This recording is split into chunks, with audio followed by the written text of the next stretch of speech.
السلام علیکم ناظرین، کیسے ہیں؟ امید کرتا ہوں کہ آپ اچھے ہوں گے۔ چلیے، آج ہم بہت ہی اہم ویڈیو لے کر کے آئے ہیں۔ اس سے پہلے جو ہم نے ویڈیو بنایا تھا یونٹ 7 ہی کا یہ ہے۔ اس سے پہلے جو ہم بنائے ہیں وہ تنقید و تحقیق کا ویڈیو بنا چکے ہیں، تنقید کی تعریف اور اس کی اہمیت کیا ہے، اس پر ہم ویڈیو بنا چکے ہیں۔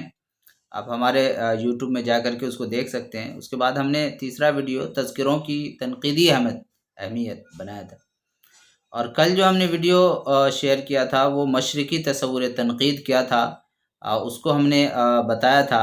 اس میں سلام العجمی، ابن قتیبہ اور قدامہ ابن جعفر، ابن رشیق، ابن خلدون، عبد القاہر جرجانی، ان لوگوں کے بارے میں تفصیلی گفتگو میں نے کی تھی۔ اگر ہماری وہ ویڈیو کو اگر آپ میں سے کسی نے نہیں دیکھا ہو تو آپ ہمارے اس ویڈیو کو دیکھیے، کافی آپ کو جو ہے بہت سارے سوالات آپ کے حل ہوں گے اس سے۔ تو چلیے، آج کا جو ہمارا لیکچر ہے وہ ہے فارسی شعریات، یعنی مشرقی تصور تنقید میں ایک تھا عربی شعریات، اور آج میں جو بات کر رہا ہوں وہ فارسی شعریات پہ بات کر رہا ہوں کہ فارسی شعریات کیا ہے۔ تو فارسی میں شاعر کی پرکھ کے اصول عربی تنقید کی روایت سے اخذ ہوا ہے، یعنی فارسی میں جو ہے شاعر کی پرکھ، تنقید و تحقیق میں یہی ہوتا ہے کہ کیا چیز اچھی ہے، کیا کمی ہے شعر و شاعری میں۔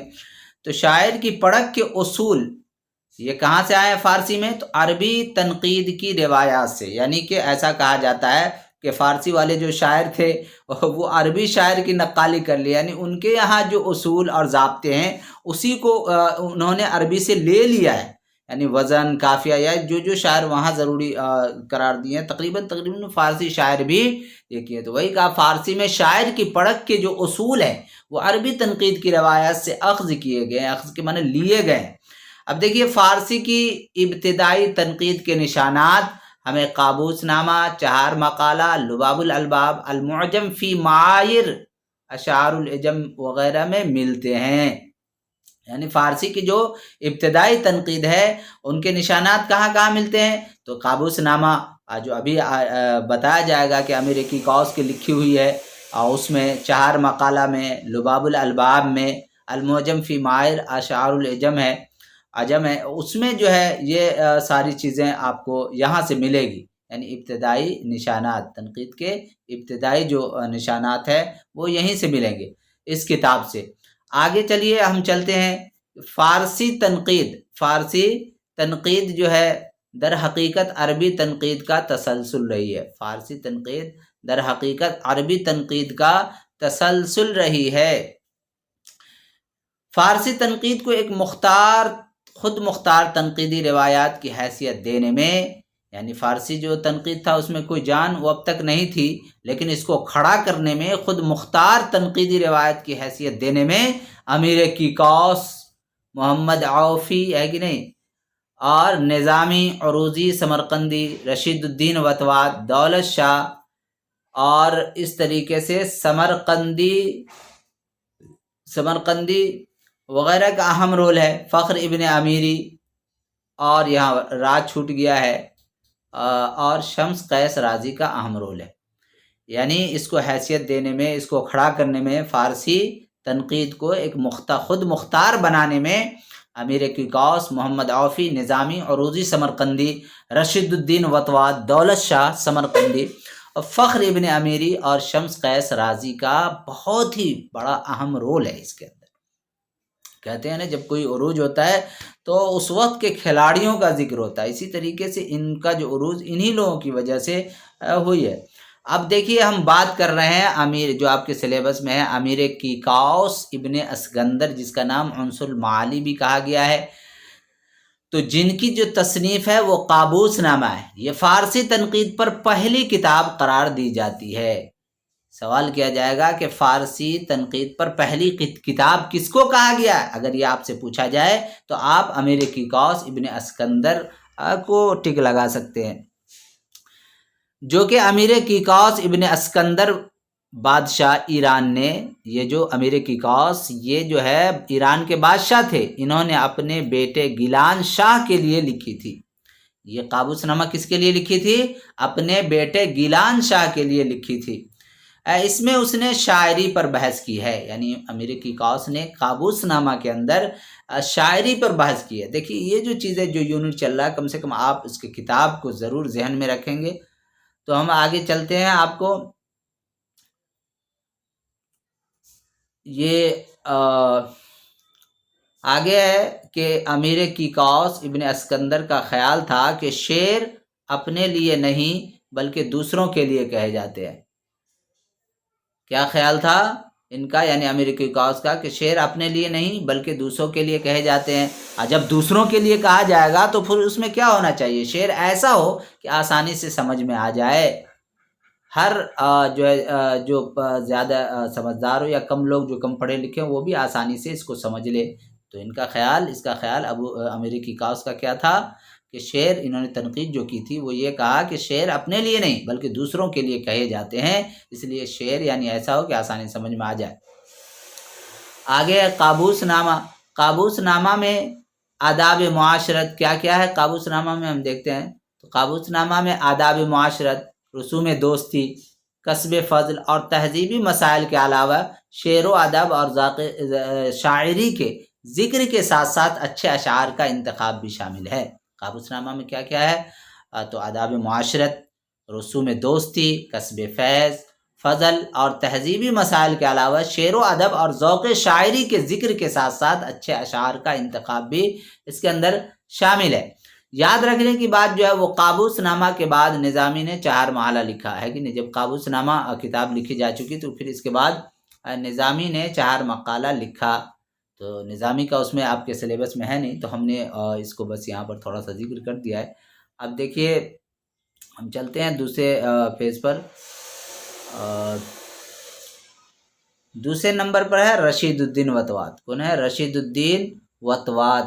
اس کو یاد رکھیں گے۔ ان کی تصنیف جو ہے وہ حدائق السحر، اور کیا ہے ان کی جو کتاب ہے حدائق السحر فی دقائق الشعر ہے۔ رشید الدین وطواد جن کی تصنیف کیا ہے؟ حدائق السحر فی دقائق الشعر ہے۔ انہوں نے شاعری میں صنائع کے استعمال، تھوڑا سا بڑا کر دیتا ہوں اس کو میں، انہوں نے شاعری میں صنائع کے استعمال پر بہت زور دیا ہے۔ یعنی رشید الدین وطواد جن کی تصنیف حدائق السحر فی دقائق الشعر ہے، انہوں نے فارسی میں صنائع کے استعمال پر زور دیا ہے شاعری میں۔ کس پر؟ کہ بھائی اس کے اندر جو صنعت کا استعمال زیادہ سے زیادہ ہونا چاہیے، الفاظ کی خوبصورتی ہونا چاہیے، اس کے معنی کی خوبصورتی ہونی چاہیے۔ اس کی تنقید کا یہی سب سے اہم پہلو ہے۔ کیا ہے سب سے اہم پہلو؟ کہ شاعری میں صنائع کا استعمال ہونا چاہیے۔ اس کے بعد ہے تیسرے نمبر پر ہم بات کر رہے ہیں شمس قیس رازی۔ ان کا اصل نام کیا تھا؟ شمس الدین محمد بن قیس رازی، جس کی تصنیف جو ہے وہ المعجم فی معایر اشعار العجم ہے۔ تیسرے نمبر پر شمس قیس رازی، یعنی جس کا جو اصل نام تھا وہ شمس الدین محمد بن قیس رازی تھا، اور ان کی جو مشہور تصنیف ہے وہ المعجم فی معایر اشعار العجم ہے۔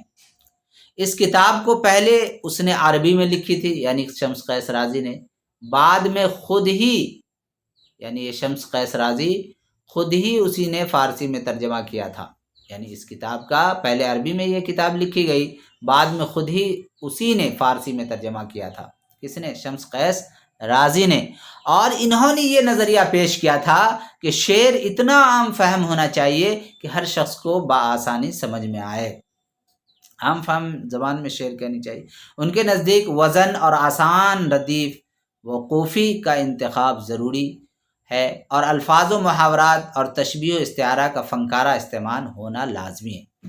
یہ کہتے ہیں کہ شعر جو ہے اتنا عام فہم ہونا چاہیے کہ ہر شخص اس کو بآسانی سے سمجھ جائے، اور ان کے نزدیک جو وزن ہے، شعر کا جو وزن ہونا چاہیے، اور آسان ردیف ہو، ردیف بھی بھاری نہ ہو، اور وقوفی یعنی سمجھنے کا انتخاب سمجھ جائے ایسا شعر ہو، اس کے اندر جو الفاظ، محاورات اور تشبیہ استعارہ کا فنکارہ استعمال ہونا لازمی ہے۔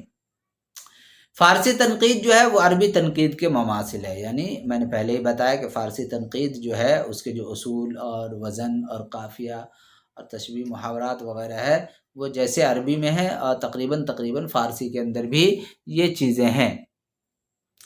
اب ہم چلتے ہیں چوتھے نمبر پر ہیں ایک عروضی سمرقندی۔ کیا ہے؟ عروضی سمرقندی، یعنی اس کا نام جو تھا وہ ابو الحسن احمد سمرقندی تھا۔ عروضی سمرقندی کا نام، اصل نام کیا تھا؟ ابو الحسن احمد سمرقندی، جن کا لقب نظامی عروضی تھا۔ جن کا لقب کیا ہے؟ نظامی عروضی۔ اور ان کی جو مشہور تصنیف ہے چہار مقالہ ہے۔ عروضی سمرقندی کی کیا ہے؟ چہار مقالہ ہے۔ نظامی کے خیال میں شاعری کے لیے ضروری ہے کہ 20,000 اس کی نظر سے گزر چکے ہو۔ نظامی کے خیال میں شاعر کے لیے ضروری ہے کہ 20,000 اشعار، یہاں پر چھوٹ گیا ہے، آپ اس کو یہ کہہ لو، 20,000 اشعار کیا ہو؟ اس کی نظر سے گزر چکے ہو، تاکہ اس شعر جو یاد ہوگا تو فوراً جب شاعر شعر کہے گا تو تقریباً اس کے وزن پر جو ہے اس کو وزن کرنے میں آسانی ہوگی۔ تو اس لیے انہوں نے کہا کہ اس کو یاد، اصل میں اس کی کتاب یاد رکھنی ہے۔ اور سمرقندی کا جو مشہور تصنیف ہے وہ ہے چہار مقالہ۔ اس کے بعد ہم آگے چلتے ہیں۔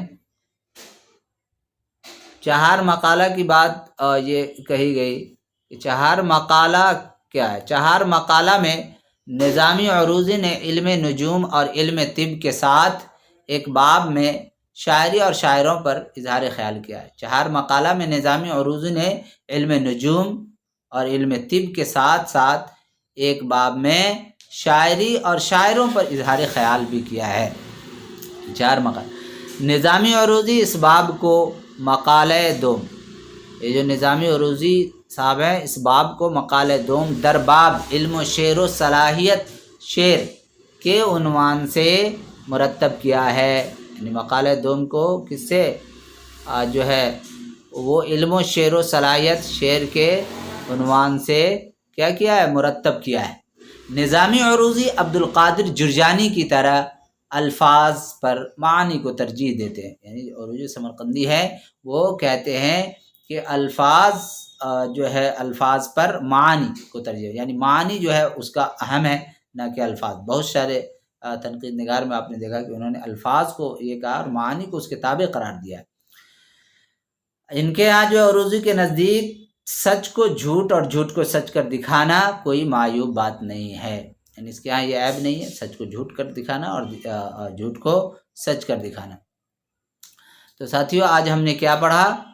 آج جو ہم آپ کے سامنے جو پڑھا اس کا خلاصہ یہ ہے کہ آج ہم فارسی شعریات کی بات کیے ہیں۔ اس میں جو ہے امیر کیکوس کی جو کتاب تصنیف کی گئی تھی وہ کیا تھا؟ قاموس نامہ۔ قابوس نامہ ان کی مشہور کتاب ہے جسے یاد رکھنی ہے، امیر کیکوس ابن اسکندر ابن قابوس کا۔ اور یہ جو قابوس نامہ ہے یہ فارسی پر پہلی تنقیدی کتاب ہے۔ یہ خلاصہ آج ہم نے یہ بیان کیا کہ فارسی شعریات میں جو ہے وہ کس کو ہم کو یاد رکھنا ہے، تو امیر کیکوس کی جو کتاب لکھی ہوئی ہے قابوس نامہ اس کو ہم یاد رکھیں گے۔ اس کے بعد جو ہے عروضی سمرقندی کی کون سی کتاب تھی جو انہوں نے لکھا تھا اس کو ہم کو یاد رکھنا ہوگا، جیسے کہ انہوں نے چہار مقالہ لکھا تھا عروضی سمرقندی۔ رشید الدین وطواد کی کون سی کتاب لکھی ہوئی تھی؟ تو حدائق السحر لکھی ہوئی تھی۔ اس طریقے شمس قیس رازی کی کون سی کتاب تھی؟ تو اس کو ہم کو یاد رکھنی ہوگی کہ المعجم فی معایر اشعار العجم انہوں نے لکھی تھی۔